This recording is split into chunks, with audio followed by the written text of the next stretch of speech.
పరిశుద్ధ లేఖనము నుండి కొన్ని మాటలు మనం ధ్యానించుకుంటుండగా ప్రభు అయిన యేసుక్రీస్తు మన మధ్యలో ఉంటున్నాడు. మీ దృష్టి ప్రభు అయిన యేసుక్రీస్తు వైపు ఉండాలి. ఏ ఆలోచన పెట్టుకోకుండా దేవుని యందు నిరీక్షణ కలిగి మనము జీవించాలని దేవుని వాక్యము సెలవిస్తుంది. ప్రభువు మనకు తోడుండి ప్రభు అయిన యేసుక్రీస్తు మనల్ని ఎరుగును. నువ్వేం చేస్తున్నావో, నువ్వే రీతిగా ఉన్నావో, నీ పరిస్థితి ఎలా ఉన్నది ఆయన ఎరుగుతాడు. ఎందుకంటే ప్రతి వ్యక్తిని గుర్తెరిగే వ్యక్తి ప్రభు అయిన యేసుక్రీస్తు ఒక్కడే. ఈరోజు నీవు అనుకుంటున్నావు కాబట్టి నన్ను తెలుసుకుంటాడా, ఇన్ని కోట్ల ప్రజల్లో నేనెవరో తెలుసా ఆయనకు అని అనుకుంటున్నావు కావచ్చు. కానీ దేవుడు నిన్ను గుర్తుపెట్టుకున్నాడు. ఎందుకంటే నీవు తల్లి గర్భములో నిర్మించేటప్పుడే నిన్ను ఎరిగి ఉన్న దేవుడు ఈరోజు మన మధ్యలో ఉంటున్నాడు. ప్రియమైన సంఘముగా ఈరోజు చాలా అద్భుతమైన దేవుని యొక్క మాటలు మనం మాట్లాడుకుంటుండగా మీరు నా వైపు చూడాలి, దేవుని వాక్యాన్ని వినాలి, దేవుని చిత్తం ఏంటిదో మీ పట్ల అది మీరు అడగాలి. ఎందుకంటే చాలామంది ఈరోజు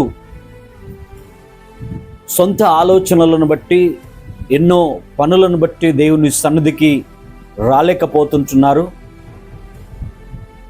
కానీ ఈరోజు వచ్చిన మీతో దేవుడు మాట్లాడే మాటలు మీరు శ్రద్ధగా వింటేనే మీ జీవితంలోనికి ఆ మాటలు వెళ్తాయి.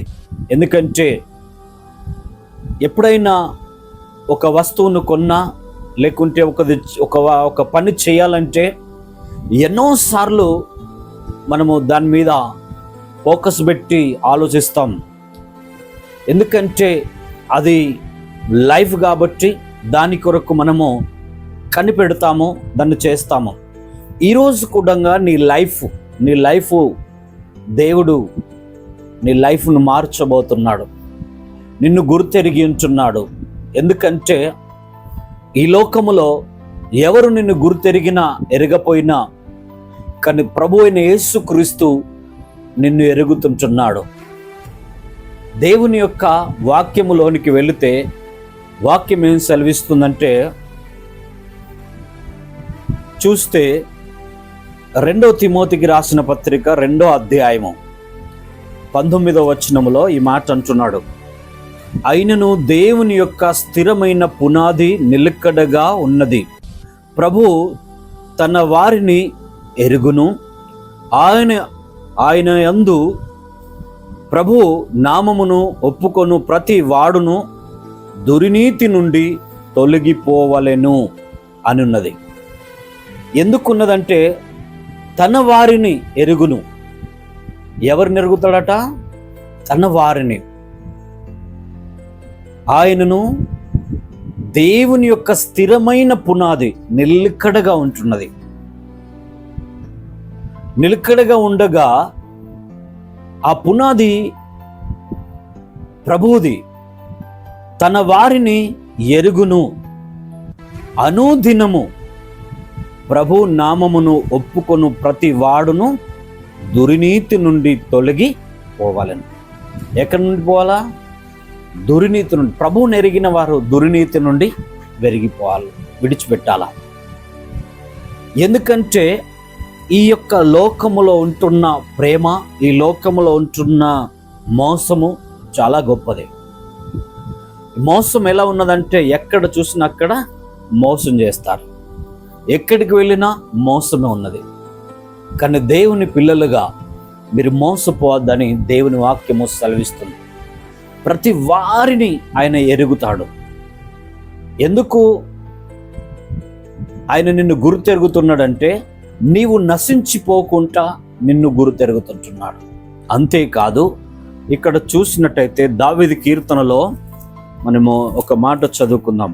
31వ అధ్యాయము దావీదు కీర్తన 31:7 వచనంలో ఈ మాట అంటున్నాడు, నీవు నా బాధను దృష్టించి ఉన్నావు, నా ప్రాణ బాధలను నీవు కనిపెట్టి ఉన్నావు, కావున నీ కృపను బట్టి నేను ఆనందభరితుడనై సంతోషించెదను. 8వ వచనం, నీవు శత్రువుల చేత నన్ను చెరపట్టలేదు, విశాలమున నా పాదములు నిల్వబెట్టితివి. విశాల స్థలమున ఏమంటున్నాడు? విశాల స్థలమున నా పాదములు నిలవబెట్టితివి. ఎందుకంటే శత్రువుల చేతుల నుండి నిన్ను విడిపించినాడు.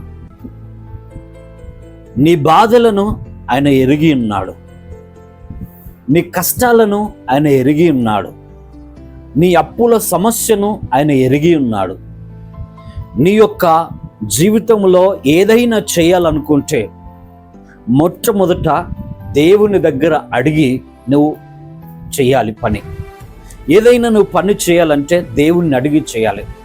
బాధలు వచ్చినప్పుడు దేవునికి ఎలా చెప్పుకుంటామో, ఒక పని స్టార్ట్ చేస్తున్నప్పుడు కూడా అలా దేవుణ్ణి అడిగి చేయాలని దేవుని వాక్యము మీతో మాట్లాడుతున్నది.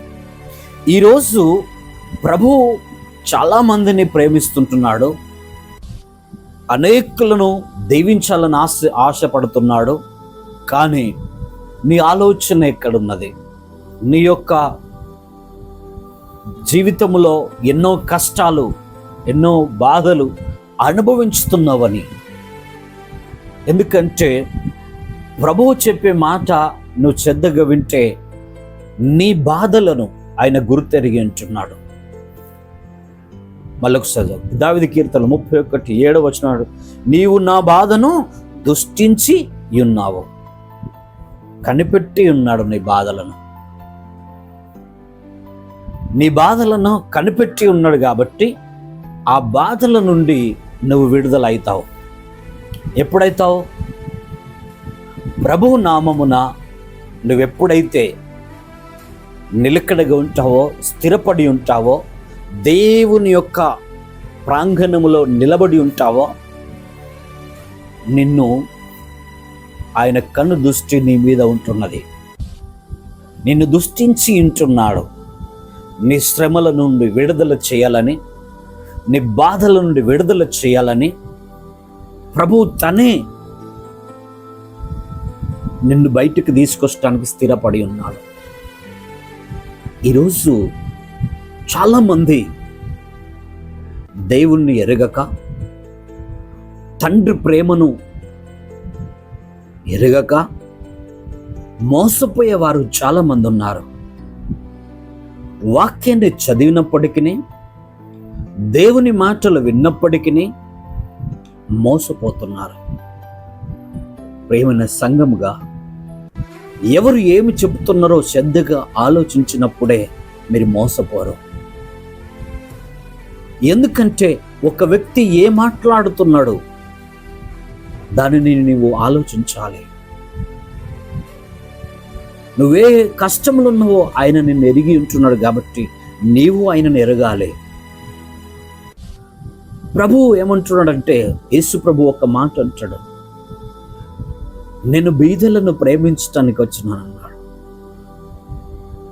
బాధల్లో ఉన్నవారిని ఓదార్చడానికి వచ్చినానన్నాడు. నీ కష్టముల నుండి ఆయన విడుదలిచ్చడానికి ఈ భూమి మీదకి వచ్చినాడు. నిన్ను మంచి మార్గంలో నడిపించటానికి ఆయన ఈ భూమి మీదకి వచ్చినాడు. నీ చెడుతనాన్ని విడిచిపెట్టి, చెడు మార్గాన్ని విడిచిపెట్టి నీవు దేవుని యొక్క మార్గంలో నడిస్తే నీకే బాధ ఉన్నదో, అప్పుల బాధ ఉంది కావచ్చు, ఇంటి సమస్యలు ఎన్నో ఉన్నాయి కావచ్చు, పరిస్థితులు ఎవరికి చెప్పుకోలేని స్థితిలో నువ్వు ఉన్నావు కావచ్చు, నీ బాధను ఎవరితో చెప్పుకున్నా వినలేకపోతున్నారేమో, నీ రోగము నీ ఇంటి వారితో నువ్వు చెప్పినప్పుడు వాళ్ళు వినలేకపోతున్నారేమో, ఎప్పుడు ఇంతేనా నీకు ఈ వ్యాధి అని అంటున్నారేమో, ఇంకెప్పుడు బాగవుతావని నీ బాధను అర్థం చేసుకోలేకపోతున్నారేమో.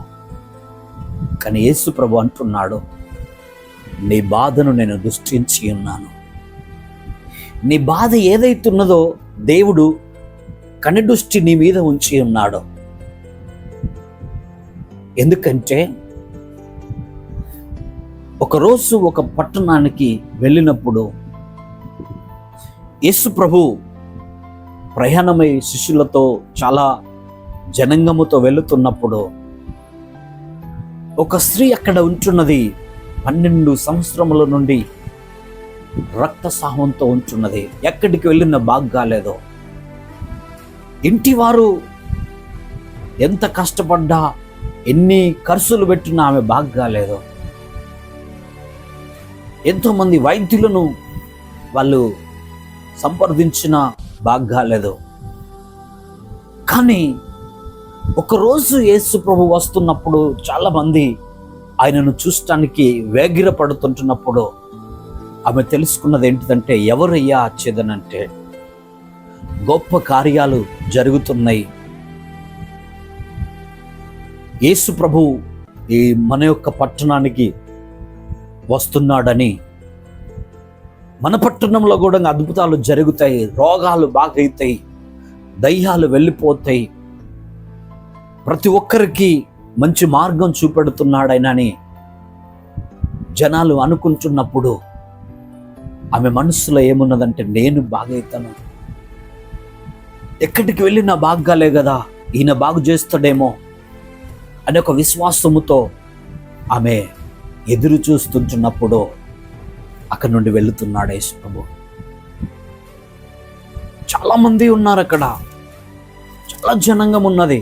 కానీ ఈమె ఎలా వెళ్ళాలా అని చూస్తే వెళ్ళలేని స్థితిలో ఉన్నది. కానీ బలం లేదు, నడవటానికి ఓపిక లేదు. ఆ స్థితిలో కూడా ఆమె ప్రయత్నం చేస్తూ వెళ్ళి అన్ని వేల మందిలో ఆమె అక్కడ కూర్చుండి యేసు ప్రభుని టచ్ చేసింది. ఇట్లా ముట్టుకున్నది అంతే. ముట్టుకోవటానికి వెళితే ఆయనే ముట్టుకోలేకని ఆయన వస్త్రాన్ని తాకిందంతే. తాకినప్పుడు తక్షణమే స్వస్థత అయిపోయింది. యేసుప్రభు ప్రార్థన చేయలే ఆమె. యేసుప్రభు ఆమెను ముట్టుకోలే, కానీ ఆమె వెళ్ళి యేసుప్రభుని ముట్టుకున్నది. యేసుప్రభు వస్త్రాన్ని తాకినప్పుడే ఆమె స్వస్థత కలిగినది. ఈరోజు చూడండి, యేసుప్రభు దగ్గరికి ఆ స్త్రీ వచ్చింది, ముట్టుకున్నది, బాగైంది. ఈరోజు నువ్వు దేవుని మందిరానికి వచ్చినావు, నీ సమస్యను పట్టుకొని దేవుని ఒక మందిరములో ఉన్నావు, నీ బాధను పట్టుకొని దేవుని మందిరములో ఉన్నావు, నీ కుటుంబ పరిస్థితులను పట్టుకొని దేవుని మందిరానికి నువ్వు ఈరోజు వచ్చినావు. ఎవరు ఏ స్థితిలో ఉన్నారో నేను ఎరగను కావచ్చు, కానీ నేను నమ్మిన దేవుడు యేసుక్రీస్తు నిన్ను ఎరుగుతుంటున్నాడు. నువ్వు ఈరోజు ఆయన మీద విశ్వాసం పెట్టి వచ్చినవా, నీ జీవితము మారిపోతున్నది ఈరోజు. కానీ నమ్మకమైన విశ్వాసం నీకుందా? నమ్మకమైన జీవితం నీకుంటే ఖచ్చితంగా నువ్వు మార్పు పొందుతావు, ఖచ్చితంగా నువ్వు దీవించబడతావు, ఖచ్చితంగా నీ స్థితిగతులను మారుస్తాడైనా. ఏదైనా చేయగలిగే అధికారము ఆయనకు ఒక్కనికి మాత్రమే ఉన్నది. ఆయన వెంటనే అన్నాడు, నన్ను ఎవరు ముట్టుకున్నారని. ఈరోజు నువ్వు ఆయనను మందిరంలోకి వచ్చి ఆయన వైపు చూస్తున్నావా? ఆయన నిన్ను చూస్తుంటున్నాడు. నువ్వు వారు మర్చిపోయినవా? నిన్ను మరువలేడైనా. నిన్ను తీసుకొచ్చింది ఒక పాస్టర్ కాదో, ఒక విశ్వాసి కాదో, దేవుడే నిన్ను మందిరంలో నడిపించినాడు. దేవుడే నిన్ను కనిపెట్టి నిన్ను ఇక్కడికి తీసుకొచ్చినాడు. ఎందుకు తీసుకొచ్చినాడంటే నీ బాధల నుండి నిన్ను విడుదలిస్తానన్నాడు. నీ శ్రమల నుండి నీకు విడుదల ఇచ్చటానికే ఆయన నిన్ను మందిరానికి నడిపించినాడు. ఈరోజు పక్షవాతంతో బాధపడుతున్నావు, ఎన్నో పాపాలు చేసినావు, లేవలేని స్థితిలో ఉన్నావు. యేసుప్రభు నాకు తెలిసే అని అనుకున్నావు, అయినను దేవుణ్ణి మందిరానికి రాలేకపోయావు. తాగటానికి బానిస అయిపోయినావు, ఫ్రెండ్స్తో తిరగటానికి బానిస అయిపోయినావు. ఈరోజు పడక మీద ఉండి ఆలోచిస్తున్నావు, నేను ఎట్లా బాగా కావాలని. పక్షవాతము గల వాడిని కూడా స్వస్థపరిచిన దేవుడు యేసుక్రీస్తే. ఈరోజు నీవెందుకు బాగుపడవు? కానీ ఒక విశ్వాసంలో ఉండాలని. నీ బాధను చూస్తున్నాడైనా, నీ బాధను కనిపెడుతున్నాడైనా. నువ్వు చూస్తున్నవా? నువ్వు తీర్మానం తీసుకుంటున్నవా? ఈరోజు మందిరానికి రా నీ కుటుంబంతో అంటే, నాకు తెలిస్తే మీరు వెళ్ళండి, నేను వాక్యాన్ని చదివినాను, వాక్యాన్ని తెలుసుకున్నాను, నెక్స్ట్ సండే వస్తానని ఎన్నో ఆయుధాలు పెట్టినావు నువ్వు. ఈరోజు నిన్ను దేవుడు ఇక్కడికి నడిపించినాడు. ఈరోజు దేవుడు ఈ మాటలు నీకు వినిపిస్తున్నాడు. మారిపో, నీ జీవితాన్ని మార్చుకో. ఎందుకంటే ఇక చాలు ఈ పాపమనే లోకములో జీవించటం, ఇక చాలు ఈ పాపమనే మాయలో తిరగటం. దేవుడు నిన్ను కనిపెడుతున్నాడు, నిన్ను దృష్టించి ఉన్నాడు. భయపడకో. ఆయన ఎందుకంటే ఈ లోకమునకు వచ్చింది పాపులను ప్రేమించడానికి. ఈ లోకానికి వచ్చింది పాపాన్ని ప్రేమించడానికి. ఆ పాపం నుండి విడుదల ఇచ్చేస్తాడు ఆ పాపులను.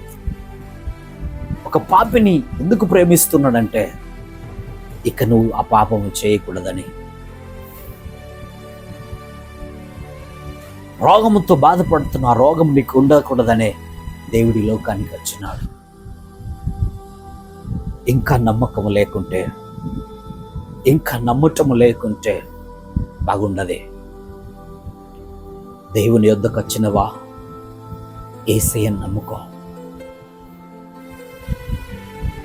ఈరోజు ఎవరు బలవంతం చేస్తూ వచ్చినవి కావచ్చు, కానీ దేవుడు నీతోనే మాట్లాడుతున్నాడు. దేవుడు నీ కుటుంబంతో మాట్లాడుతున్నాడు. ఈరోజు ఏడుస్తున్నావు, ఈరోజు నేను ఎలా బాగా కావాలని. దేవుడు అన్నట్టు ఉన్నాడా, నన్ను బాగు చేస్తాడా అని అనుకుంటున్నావా? ఈ కీర్తనల గ్రంథం చదువునవా? దేవుడు నీతో మాట్లాడుతున్నాడు. దావీదు ఎన్ని బాధల్లో ఉన్న, ఎన్ని కష్టాలు ఉన్న తప్పించుకుంటూ వచ్చినాడు. ఈరోజు నిన్నెందుకు తప్పించాడు? ప్రేమైన సంఘముగా ఒక విషయాన్ని గుర్తుపెట్టుకోండి, దేవుడు నీలో ఉన్నాడు. నీ ప్రతి బాధను ఆయన కనిపెడుతున్నాడు. ప్రతి విషయాన్ని కనిపెడుతున్నాడు ఆయన. నమ్మకంగా ఉండు. ఆయన నిన్ను ప్రేమించే దేవుడు. ఈరోజు నువ్వే స్థితిలో ఉన్నావు? స్వస్థత పొందాలనుకుంటున్నావా? బాగా కావాలనుకుంటున్నావా? ఈరోజు నుండి ఒక తీర్మానం తీసుకో. నా యేసయ్య నాతో మాట్లాడిండని, నా యేసయ్య నన్ను బాగు చేస్తాడని నువ్వు ఎప్పుడైతే నమ్ముతావో, ఎప్పుడైతే విశ్వాసం ఉంచుతావో, నీ జీవితం మారుతున్నది.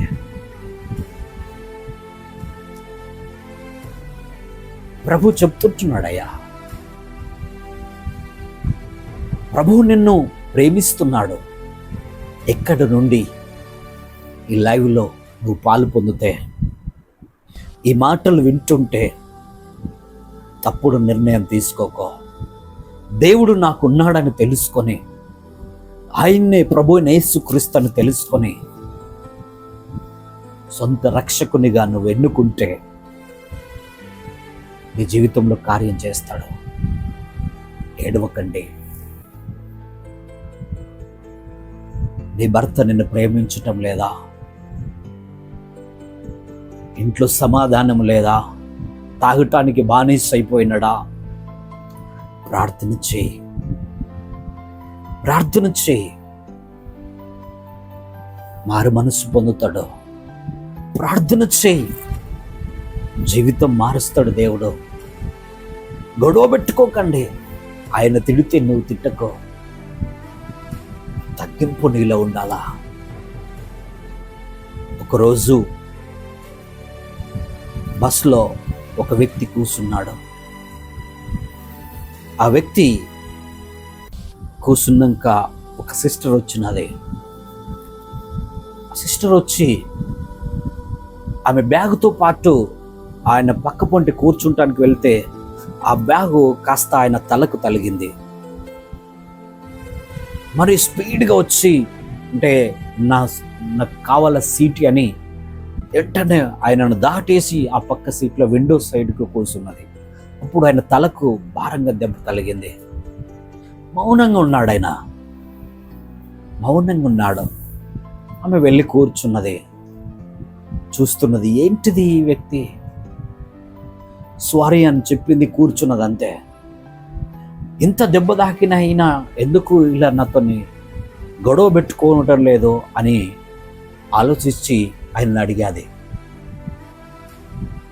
అయ్యా, నేను అడవిడిలో ఉరికొచ్చుతున్నప్పుడు నా బ్యాగు నీ తలకు తలిగాది, చాలా దెబ్బ తలిగాది నీకు. అయినను నువ్వు మౌనంగా ఉన్నావు, కారణం ఏంటిది? ఎందుకు నాతో గొడవ పడలేదు అని ఆమె అడిగింది. అడిగితే ఆ వ్యక్తి ఏం చెప్తున్నాడంటే, అమ్మా, నీతో గొడవ పడితే నాకేమొస్తుందమ్మా? నెక్స్ట్ స్టాప్లో నేను దిగబోతున్నాను, వచ్చే స్టాప్ నాదే. కొన్ని దినముల ఈ ప్రయాణానికి గొడవలు ఎందుకమ్మా? కొంత సమయం ప్రయాణమే ఇది అని అన్నాడు. ఆమె ఆలోచనలో పడ్డది. ఈ కొంత సమయం అంటే బస్సులో ఎంతసేపు కూర్చుంటాం? మా అంటే అర్ధగంట, 15 నిమిషాలు, 20 నిమిషాలు, 1 గంట. ఆ తర్వాత నీ ఊరు వచ్చిందంటే దిగిపోతావు, నీ స్టేజ్ వచ్చిందంటే దిగిపోతావు. దానికి ఎందుకు మా గొడవలు అని అన్నప్పుడు ఆమె ఎంత గర్వంగా ఉండేదంటే ఆమె లైఫ్ మారిపోయింది. ఆయన అడిగేది, ఇంత ఓపిక నీకు ఎక్కడి నుంచి వచ్చిందని అంటే, ప్రభు అయిన యేసుక్రీస్తు నాకు చెప్పాడమ్మా, సమాధానము నీకుంటే, శాంతి నీకుంటే నేను నిన్ను వర్ధిల్లజేస్తానన్నాడు. ఆ ఒక్క విషయముతో నేను ఎవరితో గొడవపడను. ఎప్పుడు నేను చనిపోతానో నాకు తెలియదు కాబట్టి గొడవబడి కోపం పెట్టుకొని ఇవన్నీ ఎందుకమ్మా, అవన్నీ చేసిన అవసరం లేదని అంటే, అప్పుడు ఏం జరిగిందంటే, ఆ ఏ అమ్మాయి అయితే అక్కడ కూర్చున్నదో ఆమె భర్తతో గొడవ పెట్టుకొని కోపముతో వచ్చి ఆ బస్సులో కూర్చున్నదట. ఈ కొన్ని దినముల బ్రతుకుదేరు కొరకు గొడవలు ఎందుకనంటే అర్థం చేసుకున్నది ఆమె. కళ్ళకు నీళ్ళు వచ్చి ఆయన అంటున్నాడు, యేసుక్రీస్తు దగ్గర ఇంత ప్రేమ ఉంటుందా అన్నయ్య అనంటే, నా కొరకు ప్రాణమే పెట్టాడమ్మా అన్నాడట. అప్పుడు ఆమె దేవుణ్ణి తెలుసుకున్నది. ఆయన స్టాప్ వచ్చింది, దిగిపోయిండు. ఆలోచించుకుంటూ వెళ్ళేది తల్లిగారింటికి. కానీ తల్లిగారి ఇంటి దాకా వెళ్ళలే. మధ్యలోనే దిగిపోయి మళ్ళీ రిటర్న్ ఆమె ఇంటికి వచ్చేసింది. భర్త దగ్గరికి వచ్చి క్షమాపణ అడుగుతున్నది. అయ్యా, నన్ను క్షమించు. నాలో ఒక పొగరు, నాలో ఒక గమండు, నాలో ఒక ఈగో నా సంసారమే నాశనం చేస్తుంది.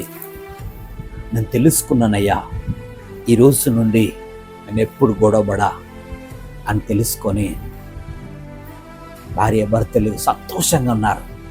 అప్పుడు భర్త అడిగితే, ఎలా మారిపోయావు? ఇంత తగ్గింపు నీకు ఎలా వచ్చింది? వివాహమైన నుండి నీకు ఇంత తగ్గింపు లేదని అంటే అప్పుడు అన్నదట, యేసు ప్రభు నాలోనికి వచ్చినాడు ఒక వ్యక్తి ద్వారా. మనం కూడా దేవుని మందిరానికి వెళదామని ఆమె భర్తను సిద్ధపాటు చేసుకొని వారు దేవుని సన్నిధికి వెళ్ళటము ప్రారంభించారు. ఒక మనిషికి తగ్గింపు ఉంటే దేవుడు నీలో కనిపిస్తాడు.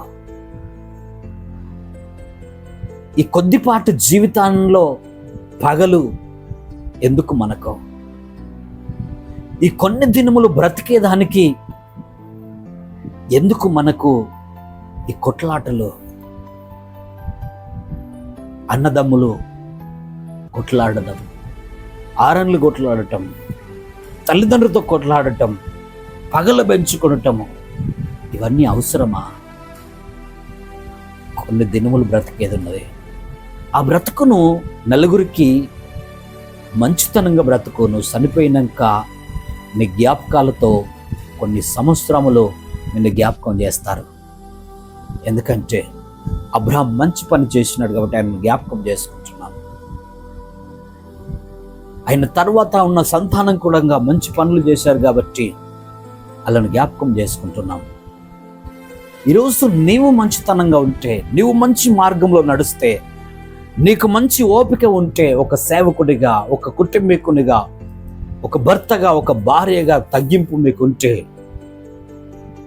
మంచితనాన్ని భూమి మీద విడిచిపెట్టి మీరు వెళ్తారు. అది ఒక మనిషికి కావలసిన జీవితం. దేవుడు కోరేది అదే. దేవుడు కూడా ఈ లోకానికి వచ్చి మంచితనాన్ని కోరుకున్నాడు, మంచిగా జీవించినాడు. ఈరోజు వరకు ఆయన యొక్క దేవుడుగా నిలబడ్డాడు. తప్పు చేయలేదు, ఎక్కడ తప్పు చేయలేదు. అందుకే మనం కూడా తప్పు చేయకుండా దేవుని చిత్తానుసారంగా నడుద్దాం. ఈ లోకంలో కొన్ని దినములు మాత్రమే బ్రతుకుతాం కాబట్టి ఈ శ్రమలు, ఈ బాధలన్నీ దేవునికి అప్పగించండి. నీ జీవితాన్ని మార్చుకో, ప్రార్థనలో ఉండు, వాక్యములో ఉండు. ప్రభు ఖచ్చితంగా నీ జీవితంలో కార్యం చేస్తాడు. నమ్మిన వారు ఒకసారి గట్టిగా హల్లెలూయా చెప్పండి. హల్లెలూయా. మనమందరము నమ్మినట్టయితే, విన్న మాటలను విశ్వాసం పెట్టినట్టయితే రండి, తలలు వంచండి, కళ్ళు మూసుకోండి, ప్రార్థన చేసుకుందాం. అందరు కళ్ళు మూసుకోండి. ప్రభువా, పరిశుద్ధుడా, ప్రేమగల తండ్రి, కృపాసత్తు సంపూర్ణుడు అయిన దేవా, నీకు స్తోత్రములు. నమ్మదగిన దేవుడవు అయ్యా, నరులను గుర్తెరిగిన దేవుడవు నీవొక్కడవే. నీ ప్రేమ మాకు కావాలి. నీ కనుదృష్టి మా మీద ఉంచు తండ్రి. సంఘ బిడ్డలను, లైవ్లో వింటున్న బిడ్డలను అయ్యా, ప్రతి ఒక్కరిని మీ చేతులకు అప్పగిస్తున్నా. విన్న ప్రతి మాట నీ బిడ్డల జీవితంలో ఫలింపచేయండి తండ్రి. ప్రతి ఒక్కరికి తగ్గింపునివ్వండి, ప్రతి ఒక్కరికి ఆరోగ్యమునివ్వండి, మార్గాలు తెరవండి తండ్రి. నీ చిత్తమన్ ఏ రీతిగా ఉన్నదో ఆ రీతిగా నీ బిడ్డలను నడిపించండి. సమాధానకర్తవై ప్రతి కుటుంబాన్ని ఆదరించమని ఈరోజు నా తండ్రి విత్తబడిన ప్రతి మాట ప్రతి ఒక్కరి జీవితంలో ఫలింప చేయమని యేసయ్య పరిశుద్ధమైన నామములో అడిగి వేడుకుంటున్నాం తండ్రి. ఆమేన్, ఆమేన్, హల్లెలూయా. Praise the lord.